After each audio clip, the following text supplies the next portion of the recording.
सिंधूचं पाणी रोखल्यानंतर आता पाकचा थैथयाट सुरू झालाय. पाहुयात त्या संदर्भातल्या टॉप 9 बातम्या.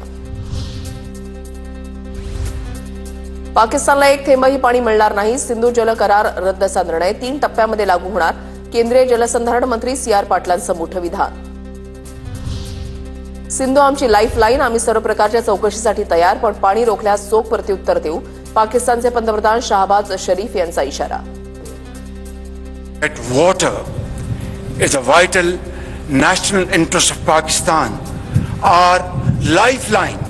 Any attempt to stop would be responded to with full force and might. Pakistan Peoples पार्टीचे प्रमुख बिलावल भुट्टोंचं चिथावणीखोर वक्तव्य. एकतर आमचं पाणी नदीमध्ये वाहेल किंवा त्यांचं रक्त. भारताची लोकसंख्या जास्त असू शकते, पण आम्ही धाडसी लोक आहोत. सिंधू जल करार स्थगित केल्यानंतर बिलावलचं चिथावणीखोर वक्तव्य. भारत को कहना चाहूंगा कि सिंधु हमारा है और सिंधु हमारा रहेगा. इस दरिया से हमारा पानी बहेगा या उनका खून बहेगा. चिनाब नदीची पाण्याची पातळी 2 ते 3 फुटांनी घटली. पाकिस्तानच्या सियालकोटमधील व्हिडिओ समोर. भारतानं सिंधू पाणी करार स्थगित केल्यानंतर नदीच्या पाणी पातळीवर परिणाम. पाकिस्तानी लष्कराकडून एलओसीची पाहणी. शस्त्र लपवत पाकिस्तानी लष्कराच्या 2 जवानांकडून एलओसी भागामध्ये रेकी. ओळख लपवण्यासाठी पाकचे 2 जवान जवळच्या गावामध्ये थांबल्याची माहिती.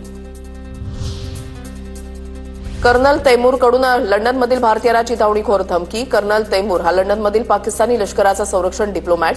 कॅप्टन अभिनंदन यांचा फोटो हातामध्ये घेऊन गळा कापण्याची धमकी देतानाचा व्हिडिओ. पाकिस्तानला चीनकडून मिसाईलचा मोठा साठा. 200 किलोमीटरची मारक क्षमता असणाऱ्या 100हून अधिक PL-15 मिसाईल चीननं पाकिस्तानला दिल्या. पाकिस्तानात शेती असणाऱ्या भारतीयांनी जनावरांसाठीचा चारा घरी आणून ठेवावा. भारत पाक सीमेवरील शेतकऱ्यांना सूचना. 2 दिवसात सीमा बंद होणार.